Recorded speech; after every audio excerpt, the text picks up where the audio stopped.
ஹாலிடேஸ்னாலே அது நம்ம GT Holidays தான். South India's #1 travel brand. உங்கள் சினிமா கனவுகளை சிறகடிக்க download now let's fame app. Sexual abuse வந்து பை ஸ்டெப் ஃபாதர். பொண்ணே வந்து அம்மா கிட்ட சொல்லி தான் தெரிஞ்சது.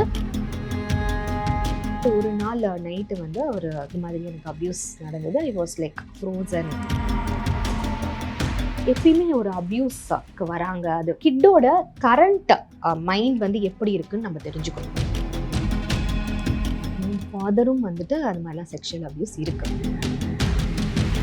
உங்ககிட்ட ஏதோ சொல்ல வராங்க, பட் அவங்களால சொல்ல முடியல, இல்லை நல்லா சாப்பிட முடியல, அவங்க கிட்ட அந்த சிரிப்பே இல்லை, டல்லா இருக்கிறாங்க, ஃப்ரெண்ட்ஸோட மிங்கிள் பண்ண மாட்டேங்கிறாங்கன்னா just find out the reason. அது அபியூஸ்ன்னு மட்டும் கிடையாது. கலாட்டா பெண் நேயர்களுக்கு வணக்கம். இன்னைக்கு நம்ம கூட பேரண்டல் கவுன்சிலர் ஆஷா பாக்யராஜ் இருக்காங்க. அவங்களோட தான் பேச போறோம். வணக்கம் மேம். வணக்கம். பேரண்டல் கவுன்சிலிங் அப்படின்னு எடுத்துக்கிட்டோம்னா நிறைய பேரண்ட்ஸ் கிட்ஸோட ப்ராப்ளம் எப்படி ஹேண்டில் பண்றது அப்படின்றத நீங்க பார்த்திருப்பீங்க. பட் ஒரு கிட்டுக்கு பேரண்டே ப்ராப்ளமா இருந்தா அது அந்த மாதிரி ஏதாவது கேசஸ் பார்த்திருக்கீங்களா மேம்? பேரண்ட் தான் எப்பயுமே ப்ராப்ளமாக இருப்பாங்க வர கவுன்சிலிங்கில். பிகாஸ் 90% வந்து அப்படி தான் இருக்கும். என் பையனுக்கோ பொண்ணுக்கோ கவுன்சிலிங் கொடுங்கன்னு வருவாங்க. பட் நம்ம அதை பேசி பார்த்தோன்னா அந்த இடத்துல பேரண்ட்ஸ்க்கு தான் கவுன்சிலிங் கொடுக்குற மாதிரி இருக்கும். பட் ரொம்ப ஒரு டஃப்பான ஒரு விஷயம், சேலஞ்சிங்கான விஷயம் அப்படின்னா செக்ஷுவல் அபியூஸ். செக்ஷுவல் அபியூஸ் வந்து it's by step father. Okay, அது ஒரு காலகட்டத்துக்கு மேலே வந்து பொண்ணே வந்து அம்மா கிட்ட சொல்லி தான் தெரிஞ்சது. அண்ட் அவங்க வந்துட்டு like she is out of that relation. அதுக்கப்புறம் தான் வந்தாங்க அவங்க. எந்த வயசு அந்த குழந்தைக்கு எந்த வயசு இருக்கும்போது? 14 years. Oh my god. Okay, 14 years. So but வந்து அந்த ஸ்டெப் ஃபாதருன்றவர் வந்து அவங்களோட 5 yearsலேருந்தே வந்து இருக்கிறாங்க. பட் அப்போல்லாம் இல்லை அப்படின்ற மாதிரி தான் அந்த பொண்ணு வந்து சொன்னாங்க. ஸோ லைக் எப்படி இது ஸ்டார்ட் ஆச்சுன்னா, அம்மா வந்து இப்படி தான் சொல்லி கூப்பிட்டுட்டு வந்தாங்க. அது மாதிரி வந்து ஸ்டெப் ஃபாதரோட செக்ஷுவல் அபியூஸ்ன்ற மாதிரி தான் வந்தாங்க. ஸோ அந்த இடத்துல அவங்க அம்மா கிட்ட பேசுறதுக்கு பதிலாக I have to talk to that children. ஏன்னா என்ன ஏதுன்றது ஃபுல்லாக நம்மளுக்கு டீட்டெயிலாக தெரியணும் அப்படின்னும் போது ஒரு அப்போ அந்த ஏஜில் சின்ன வயசுலலாம் இல்லை, like he is a good father. நான் வந்து எனக்கு என்னோட அப்பா யாருன்றது கூட எனக்கு தெரியவே தெரியாது, நான் பார்த்ததும் இல்லை. But he was good. எல்லாமே நல்லா தான் இருந்தது. பட் ஒரு நாள் நைட்டு வந்து அவர் இது மாதிரி எனக்கு அபியூஸ் நடந்தது. I was like frozen. எனக்கு வந்து ஒன்றுமே தெரியல, என்ன பண்ணுறதுன்னு தெரியல. ஓகே, நான் வந்துட்டு ஏதோ தெரியாமல் அப்பா பண்ணிட்டாங்கன்னு அந்த டைமும் வந்துட்டு அவள் வாய்ஸ் அவுட் பண்ணாமல் தான் இருந்திருக்காங்க. பட் அகெயின் ஒரு 2 days கழிச்சும் அது நடந்தோடனே தான் அவங்க வந்து அப்போ அம்மா கிட்ட சொல்லிட்டாங்க. ஸோ அம்மா கிட்ட சொன்னோன்னே ஆப்வியஸ்லி அந்த இது நான் அதெல்லாம் பண்ணலை, அவங்க சும்மா பண்ணுறாங்க அப்படின்னு. சில பேரண்ட்ஸில் எது கன்ஃபார்ம் பண்ணிக்கிறதுக்காகவே கூப்பிட்டு வருவாங்க. தட் இஸ் அவளோட இமேஜினேஷனா, அவளாவே சொல்கிறாள், அப்பா பிடிக்காம அது மாதிரி ஏதாவது ஒரு இமேஜினேஷனில் சொல்கிறாங்களா அப்படின்ட்டு வருவாங்க. பட் இந்த ஒரு விஷயம்லாம் வந்து இமேஜினேஷனில் 95% இருக்காது. ஓகே, ஸோ அவங்க அப்படி தான் வந்தாங்க.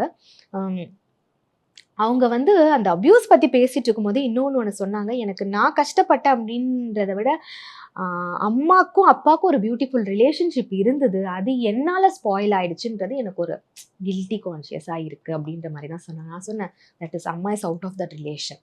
அது முடிஞ்சிருச்சு. She has applied for divorce. அது எல்லாமே போயிட்டுருக்கு.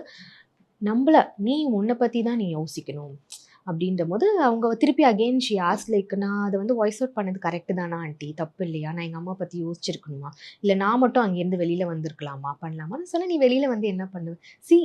ஒரு கிட் வந்து எந்த அளவுக்கு யோசிக்கிறாங்க. ஏன்னா ஷீ நோஸ் தட் பேரண்ட் வந்து எப்படின்னா எல்லாமே அவங்க பேசியிருக்காங்க. அவங்களோட ஃபர்ஸ்ட் மேரேஜில் அவங்களுக்கு எந்த அளவுக்கு அஃபெக்ட் ஆயிருக்குன்றத பேசியிருக்கிறாங்க அவங்க. ஸோ அம்மா வந்து ஃபர்ஸ்ட் மேரேஜ்லேயே அவ்வளோ கஷ்டப்பட்டிருக்காங்க, நடந்திருக்கு எல்லாமே. அகெயின் வந்து அவங்களுக்கு இந்த செகண்ட் மேரேஜ்னு இருக்கும்போது எனக்கு ரொம்ப நான் யோசித்தேன், சொல்கிறதுக்கு முன்னாடி நான் யோசித்தேன், இது சொல்லலாமா வேண்டாமா அப்படின்ட்டு. பட் எஸ் அஃப்கோர்ஸ் அது வந்து என்னால் டாலரேட் பண்ண முடியல. பட் எனக்கு வந்து இப்போ கூட வந்து அப்பாவை பார்க்கணும் பேசணும் அப்படின்ற மாதிரி தான் வந்து இருக்குது. ஆனால் வந்து அம்மா இனிமேல் பார்க்கக்கூடாது பேசக்கூடாது அதெல்லாம் சொல்லிட்டாங்கன்னும் போது எஸ் அஃப்கோர்ஸ் அவங்க வந்து தப்பு பண்ணியிருக்காங்க. நான் வந்து நீ அந்த you have to forget that person, அந்த பர்சன் இருந்ததே நீ வந்து மறந்துடணுன்றது என்னோட கவுன்சிலிங் அப்படி தான். ஏன்னா அவங்களுக்கு அந்த மெமரிஸ் நிறையா இருக்குது, குட் மெமரிஸே நிறையா நல்லா இருக்கு. ஓகேவா? ஸோ நீ மறந்துட்டு what you have to focus on அப்படின்னும் போது நீ வந்து எப்பயுமே ஒரு அபியூஸ்க்கு வராங்க, அது let it be sexual or ஃபிசிக்கல்ல, அந்த கிட்டோட கரண்ட் மைண்ட் வந்து எப்படி இருக்குன்னு நம்ம தெரிஞ்சுக்கணும். நம்ம அதை தான் ஸ்டடி பண்ணணும். அதாவது அவங்க ரொம்ப அந்த பாஸ்ட்டை பற்றியே யோசிச்சுட்டு இருக்காங்களா. இப்போ சில பேர்லாம் சொல்லுவாங்க, எனக்கு வந்து இந்த அபியூஸ்க்கு அப்புறம் எந்த பையனை பார்த்தாலும் பிடிக்காது, யார் தொட்டாலும், அது ஒரு ஜெண்டர் பேசிஸ்லாம் கிடையாது, பட் யாரை தொட்டாலும் எனக்கு பிடிக்காது பண்ண. ஸோ அப்படி இருக்கிறவங்களுக்கு நம்ம ஹீலிங் வந்து மைண்ட்லேருந்தே ஆரம்பிக்கணும். ஸ்டார்டிங் ரொம்ப அது ரொம்ப ஒரு அட்டென்ஷன் கொடுத்து நம்ம வந்து பண்ண ஆரம்பிக்கணும். அந்த குழந்தைக்கு ஒரு யோகா, மெடிடேஷன், அந்த மைண்ட்ஃபுல்னஸ் எல்லாமே நம்ம கற்றுக் கொடுக்கணும். அண்ட் அந்த மாதிரி இருக்கிற குழந்தைங்களுக்கு ஃபோக்கஸ் பண்ணுறது ரொம்ப கஷ்டமாயிடும். ஏன்னா அந்த மெமரி, கண்ணை மூடிட்டு நம்ம உட்காடுறோம், ஒரு மைண்ட்ஃபுல்னஸ் கற்றுக் கொடுக்கறதுக்கு நம்ம ஒரு கண்ணை மூடிட்டு உட்காடுறோம் அப்படின்னா அவங்களுக்கு அந்த ஞாபகம் தான் வரும். ஸோ அவங்களுக்கு வந்துட்டு அந்த ஞாபகம் வரும்போதெல்லாம் என்ன ஹீலிங் பண்ணணுன்றத ஐ டோல்டு. ஓகே, அது வந்து எப்பயுமே மை வே ஆஃப் கவுன்சிலிங் எப்படி இருக்கும்னா, நாம் சொல்யூஷன் சொல்கிறத விட இல்லை, we have to drive a solution from the child. அப்போ தான் வந்து it will work out. Okay, அதாவது நீ மெடிடேஷன் பண்ணு, நீ யோகா பண்ண, அந்த குழந்தைக்கு அதால கான்சென்ட்ரேட்டே பண்ண முடியாது. பட் என்ன பிடிச்சிருக்குன்னு நம்ம கேட்கணும். ஓகே, உனக்கு வாட் யூ லைக், நீ பாட பிடிக்குமா, குக் பண்ண பிடிக்குமா, தூங்க பிடிக்குமா, சாப்பிட பிடிக்குமா, எதுவாக இருந்தாலும் சரி, உனக்கு இது மாதிரி பாஸ்ட் மெமரிஸ் வரும்போதெல்லாம் நீ வந்து உனக்கு பிடிச்ச விஷயத்தில் என்கேஜ் பண்ணணும். ஓகே, ஸ்டடீஸ்ன்றது செகண்டரியாக தான் நான் இந்த மாதிரி இருக்கிற கிட்ஸுக்கு பேசுவேன். ஏன்னா அவங்க தே கேனாட் ரீட், கான்சென்ட்ரேட் பண்ண முடியாது அவங்களால. அவங்களும் சொல்லுவாங்க, எனக்கு படிக்க முடியல, எனக்கு எங்கேயோ போகுது, எனக்கு எங்கள் அம்மாவை நினச்சா கஷ்டமாக இருக்குது, எங்கள் அம்மாவோட ஃப்யூச்சர் நினச்சா யோசனையாக இருக்குது அப்படின்ற மாதிரி. ஸோ அந்த ஸ்டடீஸ் செகண்டரியாக வச்சுட்டு நம்ம முதல்ல அந்த கரப்டாக இருக்கிற, அப்பாவால் கரப்டாக இருக்கிற மைண்டை வந்து நம்ம கிளியர் பண்ணணும். இப்போ இந்த பொண்ணுக்கு வந்து ஒரு புரிதல் இருக்கு, அம்மாவோட லைஃப் நம்மளால இதாயிடுச்சுன்ற அளவுக்கு அவங்க யோசிக்கிறாங்கன்றப்போ அங்க அந்த அம்மா வந்து எவ்வளவு அஃபெக்ட் ஆயிருப்பாங்க மேம்? அம்மா வந்து அவங்களோட செகண்ட் லைஃப் போனதை பற்றி அவங்க வரி பண்ணிக்கவே இல்லை. But she literally cried. அவங்க பொண்ணை நினச்சி, எனக்கு இது எப்படி தெரியாமல் இருந்தது, இவ்வளோ ஒரு இப்படி நடந்தது எனக்கு எப்படி வந்து தெரியும், அவளுக்கு எப்படி இருந்திருக்கும், அந்த மூமெண்ட் எப்படி இருந்திருக்கும், அவள் நல்ல வேலை என்கிட்ட பேசுனா பண்ணான்னு லைக் அவங்க அழுதுகிட்டே தான் இருந்தாங்க. இவங்களால பேச முடியல, எதுவுமே பேச முடியல. எனக்கு அந்த அவங்க பொண்ணு வந்து அவ்வளோ எக்ஸ்பிளைன் பண்ணாங்க, நிறைய எப்படி நடந்துச்சு அப்படி நடந்துச்சு எல்லாமே. அண்ட் அவங்க வந்து சொல்லிட்டாங்க, நான் எதுவுமே அவங்க பக்கத்தில் இருந்தால் ஐம் நாட் ரெடி டு லிசன்ன்றதையும் சொல்லிட்டாங்க. ஓகே, சில கவுன்சிலிங் வந்து பேரண்ட்ஸ் இருக்கணும்னு நான் ஃபீல் பண்ணேன், சில இடத்துல வேண்டான்ட்டு. பட் இந்த ஹீலிங் ப்ராசஸ் நடக்கும் போதெல்லாம் வந்து அந்த அம்மா பேரண்ட்ஸ் கூட இருந்தாங்கன்னா அவங்களுக்கும் தெரியும் என்னென்ன குழந்தைங்களுக்கு பிடிக்கும் பிடிக்காதுன்னு போது நம்மளே இந்த வேகா. பட் ஹியர் அவங்க சொல்லிட்டாங்க, வேணாம், எனக்கு அது கேட்க வேணாம், என்னால் கேட்க முடியாது அப்படின்ற மாதிரி. அண்ட் அவங்களுக்கு ஃபினான்ஷியலாகவும் like she don't know what to do, ஏன்னா ஷி வாஸ் நாட் ஒர்க்கிங், அது எல்லாமே இருக்குது. ஸோ அவங்களுக்குமே I gave counselling. Okay, like அவங்க வந்து ஒரு எஜுகேட்டட் உமன் தான், அவங்களுக்கும் ஒரு ட்ரீம் எல்லாமே இருந்திருக்கு. பட் அவங்களோட பர்சனல் லைஃபால் அவங்க எங்கேயுமே போகாமல் இருந்தாங்க. ஸோ நீங்கள் பண்ணுங்கள், உங்களுக்கு என்ன வேணும், ஸ்டார்ட் சர்ச்சிங் எ ஜாப். அது ஒரு சின்ன சேலரியிலேருந்தே ஆரம்பிங்க, பண்ணுங்கள் எல்லாமே. 2 பேரும் இனிமே உங்களோட கொஞ்ச நாளைக்கு உங்களோட ஃப்யூச்சர் எப்படி இருக்கும்னா அம்மாவும் பொண்ணும். ஸோ 2 பேரும் டுகெதராக சேர்ந்து நிறைய மெமரிஸ் பண்ணுங்கள். There are lot of things to enjoy in this world. இன்னொரு விஷயம் என்னன்னா, ஒரு கெட்டது நடந்துருச்சு, ஒரு தப்பு நடந்துருச்சு அப்படின்னா எல்லா ஹியூமன் பீயிங்குமே நம்ம என்ன நினச்சிப்போனா, இனிமேல் நம்மளுக்கு ஒன்றுமே உலகத்தில் இல்லை, வேறு எதுவுமே கிடையாது, ஒரு ஹாப்பி மூமெண்ட் இருக்காது, நம்ம நல்ல மனுஷங்களே பார்க்க மாட்டோம். ஸோ அந்த தாட் வந்து நம்ம எடுத்தாகும். ஓகே, எஸ், சில பேர் இருக்கிறாங்க தான் கெட்டவங்க எல்லாமே, but there are lot of good people.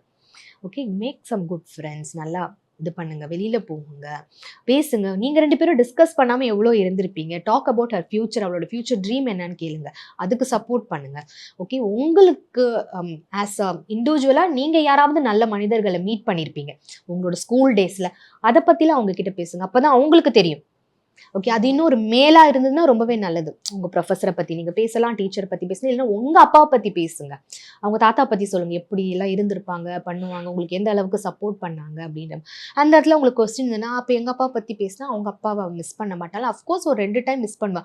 But ஏதாவது ஒரு அப்பா தான் அது மாதிரி தப்பா இருப்பாங்க, எல்லா அப்பாக்களும் தப்பு கிடையாது, எல்லா மேலும் தப்பு கிடையாதுன்றது she should realise, right? So அது மாதிரி எல்லாம் பேசணும்னு சொல்லி டோல்டா. இந்த ஒரு இன்சிடென்ட் வந்து அந்த ஸ்டெப் ஃபாதர் அப்படின்ற ஒரு விஷயத்தினால நடந்திருக்குமோ அப்படின்ற ஒரு சந்தேகம் வருது. இதே ஒரு ஓன் அப்பாவா இருந்தா இது நடந்திருக்காதோ அப்படின்ட்டு. ஃபாதரும் வந்துட்டு அது மாதிரிலாம் செக்ஷுவல் அபியூஸ் இருக்கு. அதுதான் லைக் அது ஒரு அம்மாவா இருக்கட்டும் இல்லை அப்பாவா இருக்கட்டும், உங்க குழந்தைய நிறைய அப்சர்வ் பண்ணுங்க. சரியா? உங்க குழந்தை வந்து தனியா உட்காடுறாங்களா, இல்லை வந்து ஒரு மாதிரி உங்ககிட்ட ஏதோ சொல்ல வராங்க, பட் அவங்களால சொல்ல முடியல, இல்லை நல்லா சாப்பிட்றாங்க சாப்பிட முடியல, அவங்க கிட்ட அந்த சிரிப்பே இல்லை, டல்லா இருக்கிறாங்க, ஃப்ரெண்ட்ஸோட மிங்கிள் பண்ண மாட்டேங்கிறாங்கன்னா just find out the reason. அது அப்யூஸ்ன்னு மட்டும் கிடையாது, என்ன வேணாலும் இருக்கலாம். ஒரு பாடி ஷேமிங்காக இருக்கலாம், டீச்சர்ஸ் ஏதாவது திட்டிருக்கலாம், என்ன வேணாலும் இருக்கலாம். இல்லை வெளியில் ஏதாவது ஒன்று நடந்துக்கலாம். பட் ஒரு சேஞ்ச் தெரியுது. அந்த சேஞ்ச் வந்து இப்போ ஒரு ப்ரீடீன் குழந்தைங்களுக்கு ஹார்மோனல் சேஞ்சஸால் அது மாதிரி ஆவாங்க. ஓகே, அது ஒரு டெம்பரவரியாக ஒரு ஸ்மால் பீரியடில் இருக்குன்னா you can ignore it. But அதுவே ப்ரொலாங்டாக இருக்குது, ரொம்ப தூக்கம் இல்லாமல் இருக்கிறாங்க, நடுராத்திரியில் ஏஞ்சி அங்கே எங்கே நடந்துட்டு இருக்காங்க, அவங்க புக் எடுத்து அவங்களால படிக்க முடியல, parents has to observe.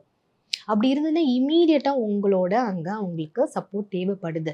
And அது எப்படி பேசணும், எப்படி கேட்கணும்னா, உனக்கு ஏதாவது அப்பா அம்மா கிட்ட சொல்லணும்னு நீ நினைக்கிறியா, ப்ளீஸ் கோ ஹெட் அப்படின்னு சொல்லிட்டு பேசு. நீ எதுவாக இருந்தாலும் எங்ககிட்ட பேசலாம். ஓகே, நான் உன்னை திட்ட மாட்டேன், அடிக்க மாட்டேன், உன்னை ஜட்ஜ் பண்ண மாட்டேன், எனிதிங். நம்ம 2 பேரும் சேர்ந்து வி வில் சப்போர்ட் யூ. நம்ம அதுலேருந்து வெளியில் வரலான்ற அந்த ஒரு ட்ரஸ்ட்டை கொடுங்க.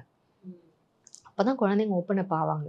நீங்கள் சொன்ன மாதிரி அந்த ட்ரஸ்ட் பில்டிங் ப்ராசஸ் பற்றி கொஞ்சம் சொல்லுங்க மேம். ஏதாவது ஸ்டெப்ஸ் இப்போ பேரண்ட்ஸ் இந்த மாதிரி பண்ணலாம் அப்படின்னா? First observation. உங்கள் குழந்தைய நிறைய அப்சர்வ் பண்ணுங்கள், என்ன பிடிக்கும் பிடிக்காது அப்படின்றத தெரிஞ்சுக்கோங்க. 2வது மோர் லிசனிங்.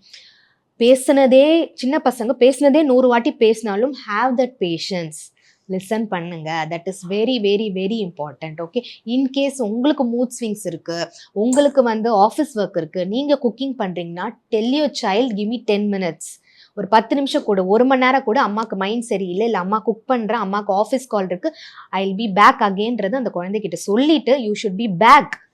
திருப்பியும் போகணும், நம்ம சொல்லிட்டு அப்படியே விடக்கூடாது. அம்மா கிட்ட ஏதோ பேசணும்னு வந்தியே, அப்பா கிட்ட எதுவும் சொல்லணும்னு வந்தியே, கம் ஆன் டெல் மீ, உட்காந்து லிசன் பண்ணுங்க. நான் அவங்க ஃபுல் ஸ்டாப் வைக்கிற வரைக்கும் அதில் இன்டரப்ட் பண்ணாதீங்க. அது என்ன விஷயமா வேணாலும் இருக்கட்டும். ஓகே, அவங்க வந்து உங்ககிட்ட பொய் சொல்கிறாங்கன்னு உங்களுக்கு தெரிஞ்சாலும் அந்த ஃபுல் ஸ்டாப் வைக்கிற வரைக்கும் நீங்கள் சொல்லணும், பேச விடணும் அவங்கள. பேசிட்டு அதுக்கப்புறம் அதுக்கு ப்ராப்பர் அக்னாலேஜ்மெண்ட். ஓகே, அவங்க பேசுகிறாங்க அப்படின்னா நம்மளுக்கு அதுக்கு வந்துட்டு ஓகே உனக்கு வயிறு வலிக்குதான், எந்த இடத்துல வலிக்குது, உங்கள் ஃப்ரெண்டு பிரச்சனை, இப்போ வந்து அவன் என்கிட்ட சண்டை போட்டாமான்னு நீ என்ன பண்ண அப்படின்றது தான் நம்ம கேள்வியாக இருக்கும். ஓகே, அப்படியா, உனக்கு ரொம்ப ஹர்ட் ஆயிருக்கும், உங்கள் க்ளோஸ் ஃப்ரெண்டே உங்களை இப்படி சொல்லிட்டாங்க, ஐ கேன் அண்டர்ஸ்டாண்ட், உனக்கு ஹர்ட் ஆயிருக்கும், வா அம்மா உன்னை ஹக் பண்ணுறேன், it will be okay, you will be all ரைட்டுன்னு சொல்லிட்டு என்னப்பா நடந்தது, எதனால் அவன் உன்னை அப்படி சொன்னான்ட்டு then you start. Okay okay, இந்த 4 விஷயமும் ரொம்ப important. Okay, observation, listening. Okay, அவங்க ஃபுல் ஸ்டாப் வச்சுட்டதுக்கு அப்புறம் தான் வந்து நம்ம வந்து பேசவே ஆரம்பிக்கணும். And 4th thing is acknowledgement. ரொம்ப கிளியரா இதை பண்ணுங்க அப்படின்னு சொல்லியிருக்கீங்க. Also you shared a few incidents. I'm sure நிறைய பேர் இந்த வீடியோ பார்ப்பாங்க, அவங்க வந்து நிறைய கத்துப்பாங்கன்னு நம்புறேன். Thank you so much. தேங்க்யூ. ஹாலிடேஸ்னாலே அது நம்ம ஜிடி ஹாலிடேஸ் தான், south India's number 1 travel brand. உங்கள் சினிமா கனவுகளை சிறகடிக்க download now let's fame app.